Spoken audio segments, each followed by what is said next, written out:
Hey, I'm Jimmy O Yang, and this is the Wired Autocomplete interview. Can't say I've Googled myself. No, actually, I've actually Googled myself many times. All right, very excited about this. How did Jimmy O Yang become famous? People Google this? Like, how did he become famous? It's different for different people. Usually when white people come up to me, they say, oh, Silicon Valley, Jing Yang, hilarious. When Asian people come up to me, they know me from stand-up. They know me from Crazy Rich Asians. A lot of immigrants come up to me, like Chinese immigrants, Japanese. They're like, your stand-up special got, subtitled and translated in Chinese, and that's how I know you. And a lot of times Chinese people, they call stand-up comedy talk shows. They're like, we love your talk shows. Oh, and a lot of girls, younger, older, come up to me because of Love Heart, this rom-com I did with Nina Dobrev on Netflix. So fame is in the eye of the beholder. Was Jimmy O Yang in Patriots Day? Yes, that was actually one of my proudest projects to date, based on real-life movie about the Boston Marathon bombing, which is a very dark day in our country. And I get to play this character, Danny Mang, that kind of became the hero and saved the day. He was a Chinese immigrant student, and he got carjacked and kidnapped by the Boston bombers, and he ran away, escaped, and was able to call the cops, remember his tag numbers, and that's how they found the two bombers that led to the shootout in Watertown and the capture of these bombers. So I get to kind of talk to and interview Danny every day. I had a great time in Boston, and I thought it was just such an important story, and it was the first drama I did. And Peter Berger was a great director, and it was good to kind of prove to myself that I could be a good dramatic actor, and it gave me a lot of confidence in that sense, but also it was just such a great story to tell. Jimmy O Yang, dad joke. Who Googles that? Jimmy O Yang dad joke. I do have a lot of jokes about my dad, and those have become some of the most popular jokes. And yeah, my dad is just naturally like a pretty funny, charismatic person, pretty easy to make fun of. He started acting after I did, and that is true. Now he's a full-on SAG actor. We just recently did a commercial together. He loves it. At times I'm like, is this kind of seeping into my life a little too much? Like, is he overstepping as a father? But I love it. I love it. Jimmy O Yang. Oh, I don't know. I think that's a line maybe I said in my stand-up, or my character Jing Yang has said on Silicon Valley. I'm not so sure how that became a top search, but that's a really interesting phrase, because for every character I play on TV, on film, I try to have a mantra. Right before every scene when I was that Jing Yang character, I would say I don't know in Chinese. 我不知道, 我不知道, 我不知道. Either he doesn't care to know, or he doesn't care about these people to know, or he truly is a bit lost. So that was kind of like my mantra for the Jing Yang character is, I don't know. Thank you very much. Does Jimmy O Yang sing in Love Heart? Yes, I do. That was actually my voice.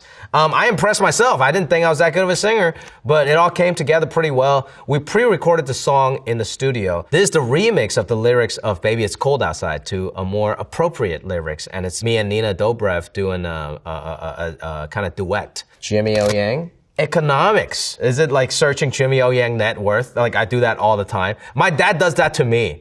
He'll be like, oh, your net worth went up? I'm like, I wouldn't listen to any of these sites. But Jimmy O Yang economics, I'm pretty sure it's because I was an econ major in college. I went to school in UC San Diego. I went in as a mechanical engineering major, and I was too much of a slacker. I never went to class. I was smoking too much weed. And I was like, I'm never going to graduate as a mechanical engineer. So I picked the easiest major that would still appease my Asian parents, which was economics. Jimmy O Yang, this is a long one, it seems. Disappointing Asians. That's not what it seems, okay? I don't think I've disappointed any Asians. I hope I made Asians out there proud. But this was the subtitle of my book, which is How to American, the Immigrant's Guide to Disappointing Your Parents. I think there's a lot of jokes about me disappointing my parents, being a disappointing Asian to my parents. I hope that's what it means. I hope I'm not actually out there disappointing Asian people. I started doing stand-up, and that's not a very Asian thing. You know, that's not something that my parents consider as a real job. They wanted me to be in finance, to be a lawyer, doctor, like real jobs to them. So me being a stand-up and actor, I disappointed them for many, many years. But like I said in my book, to me, it was better to disappoint my parents for a couple years than to disappoint myself for the rest of my life. So I had to take a risk, take a chance, and try something that I love. Jimmy O Yang, jacket. This became a thing. The kind of light blue jacket I wore on my second special, Guess How Much. It was a really cool jacket, and a lot of people start Googling where I got it from. I don't even know where I got it from. It was a brand that my stylist at the time hooked me up with, and I think it was a Chinese brand that has since went out of business. Of course, if there's enough demand, I think there's now a site that sells the Jimmy O Yang Guess How Much jacket, like a bootleg one. Let's see. When did Jimmy O Yang start comedy? I started stand-up comedy when I was 21 years old, junior year of college. This is when you could go into a comedy club. Anybody usually under age of 21, you have to wait outside a comedy club and then get in your set when it's your turn. So it's been 2 years. I've only been doing comedy for 2 years. I'm 23 years old. When did Jimmy O Yang start acting? I started acting maybe a couple years after I started stand-up, probably like 15 years ago now. Yeah. There's a lot of things that are similar, you know, the charisma on stage, the command of the stage. I think that translates oftentimes on camera. Stand-up is a stage act, and it's a vocal act. You want to project, you want to touch the audience in the balcony, right? Whereas acting, oftentimes, especially TV, film acting, it's very close on your face, and it's about what's going on inside. It's a little more internal. And one of the things I noticed for me and many stand-ups, the hardest part to learn, and maybe in life, is to listen to your partner. Because stand-up, it's all you're one person by yourself, whereas acting, it's about the connection with you and your partner. So I learned to be a better listener, which is probably good for my life in general. Where was Jimmy O Yang Guess How Much filmed? My second comedy special called Guess How Much. It was filmed in Austin, Texas. And it was actually a really interesting and fun thing because Austin is not as Asian as most of my crowds. It leaned more white. And the cool part was the jokes still hit. You know, like my jokes weren't just for the Asian people. So that felt good. I knew if that was gonna work in Austin, it was gonna work for most people in America. And of course, it ended up working not just in America, like around the world. Like a lot of it got translated into Chinese, and it's played in China and Hong Kong and Taiwan, and a lot of places in Asia. I got people telling me from China that's how they started learning English from my stand-up special. So that felt pretty special to me. I'm breaking lights over there. Jimmy O Yang, I love you. Is this just a fan like hoping they'll get to me and says, Jimmy O Yang, I love you? That's very sweet. I appreciate that. But I think it's actually based on one of my jokes, where I say, Asian, we don't really say I love you to our parents. The joke goes that one time in college I got high and I called my mom. I was like, Mom, I just want to tell you that I love you. And then she started crying. She was like, Jimmy, are you okay? Do you have cancer? Jimmy O Yang?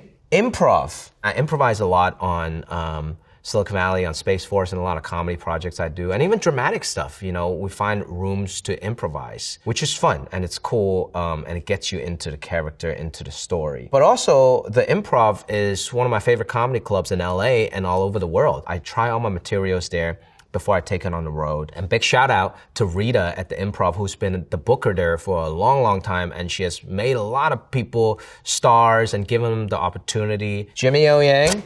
Jing Yang! That was the character I played on Silicon Valley for 6 seasons. I started off as just a very tiny part, 2 lines in one episode, and then it became 2 lines in 3 different episodes, and by the second season, I became a series regular. And there was a whole like villain arc with Jing Yang. At first, he started off as kind of just like a random person that lives in the incubator, played by T.J. Miller and his character Ehrlich Bachman. And they start standing up to Ehrlich, and we had this very cool Laurel and Hardy kind of comedy duo. And there was a lot of improvisation, a lot of fun, a lot of great scenes that is still very fond in my memory. Jimmy O Yang, Interior Chinatown. That is the new show I'm gonna be on. I feel like everything I've worked for in my career, it's all in the show. It's really interesting. It's kind of like Truman Show.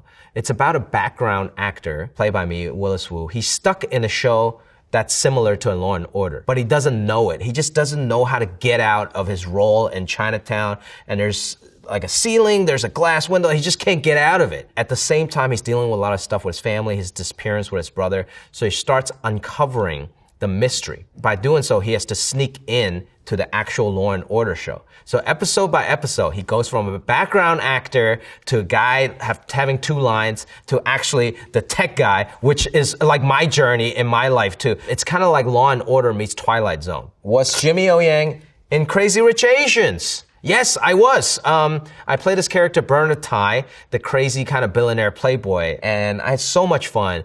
And we're still all best friends. I actually just went out to dinner with Aquafina and Ronnie, and we still have like 100 people group chat on WhatsApp. Jimmy O Yang, love languages. My best love language is acts of service. I love cooking. That's what my parents did for me. And I love, just doing things, fixing things. And words of affirmation, I didn't think it was important to me.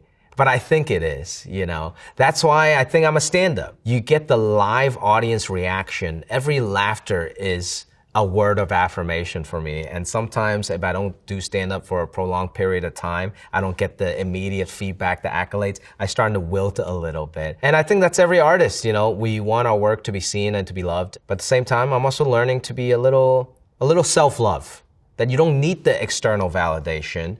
You do a lot of these projects, these art projects, for yourselves. And if it's good enough for me, I had a great time. That's the most meaningful part of it. Jimmy O Yang, LinkedIn. I don't think I have a LinkedIn account. I never had like a real job. My first high school job was, I worked at Big Five Sporting Goods, a discount sporting goods store. I loved it. I worked there for many summers. I was a waiter for a Chinese restaurant. I was a used car salesman. I was once a strip club DJ. So I don't think any of those things go on LinkedIn. I don't think my LinkedIn says strip club DJ at Fantasy Showgirls in San Diego. Jimmy O Yang, chicken wings. Oh, I know what this is about. During the pandemic, I started a little cooking show called Jimmy's Kitchen on YouTube. And it was really cool, actually. I get to learn how to cook with the people and then teach people some things that I learned. And I also got really into the food space. I wrote a quarterly column on Bon Appetit. I wrote about my hate for boneless wings, how they're not wings. They're just little cut up pieces of white meat chicken lies. Chicken wings, if you really go for the chicken wings, get the bones, get the flavor, not just little chunks of meat. That's for babies. And then, years later, recently, I did a commercial for Popeye's boneless wings. So for the right price, I'm ready to sell out at any time. That's the moral of the story. No, it was actually, they let me try their wings and it was actually so good. I was like, yeah, sure. This is actually legit boneless wings. Jimmy O Yang, Kumon. As you know, Kumon's like an after school kind of tutoring, like thing a lot of Asian people go to. I don't know if you guys seen the Kumon logo, but even the logo itself looks miserable. It's just an emoji, like a 2 dots in a line, but it's not even like a happy face. It's just like, I guess I'm a Kumon and my life sucks. Jimmy O Yang, TikTok. I didn't really know about TikTok, and then people start telling me about it, and we started uploading just some clips of my stand-up on it, and it blew up. Now I got like 4 million or maybe 5 million followers on TikTok, and it's just been a great space, great outlet for my stand-up comedy. I would argue that maybe more people saw my comedy special on TikTok than on Amazon Prime when it came out. And it's really cool. It's reaching a younger generation. Also, there'll be kids coming up to me, like little 12-year-old kids, like, oh my God, I love you. You're the TikTok comedian. I love you on TikTok. And I'm like, I don't know how I feel about that. Like a TikTok comedian somehow sounds kind of weird, but sure. And that's all the boards. It was kind of interesting. I didn't realize people would Google Jimmy O Yang, I love you. And maybe I would start typing in my own Google search, Jimmy O Yang, I love you. And that's how I practice self-love. So till next time, thank you very much, Wired.